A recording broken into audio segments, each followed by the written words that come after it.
تحفظ ختم نبوت، ناموس رسالت، رد قادیانیت، حالات حاضرہ اور دیگر اہم ملکی و بین الاقوامی موضوعات پر مبنی مستند اور معلوماتی پروگرامز دیکھنے کے لیے KTV آفیشیل کے YouTube چینل کو سبسکرائب کیجیے۔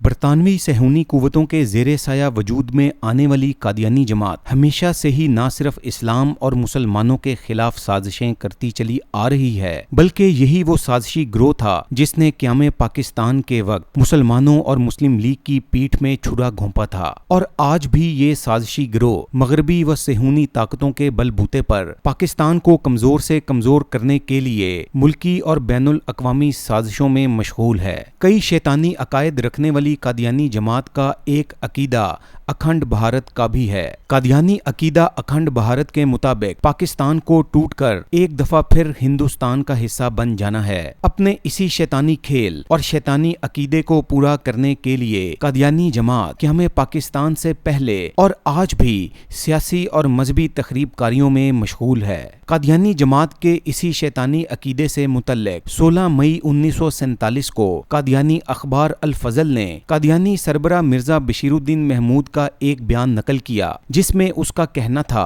اس طرح ہندوستان کی تقسیم پر اگر ہم رضامند ہوئے ہیں تو خوشی سے نہیں بلکہ مجبوری سے، اور پھر یہ کوشش کریں گے کہ یہ کسی نہ کسی طرح جلد متحد ہو جائیں۔ قادیانی جماعت کے انہی شیطانی عقائد اور تخریب کاریوں کے پیش نظر وقت کی اہم ضرورت ہے کہ ہم اپنی نسلوں کے ایمان کے تحفظ اور استحکام پاکستان کے لیے نہ صرف قادیانی جماعت کی اسلام اور پاکستان مخالف سرگرمیوں پر گہری نظر رکھیں، بلکہ اس سازشی گروہ کے شیطانی عقائد و نظریات کو بے نقاب بھی کریں۔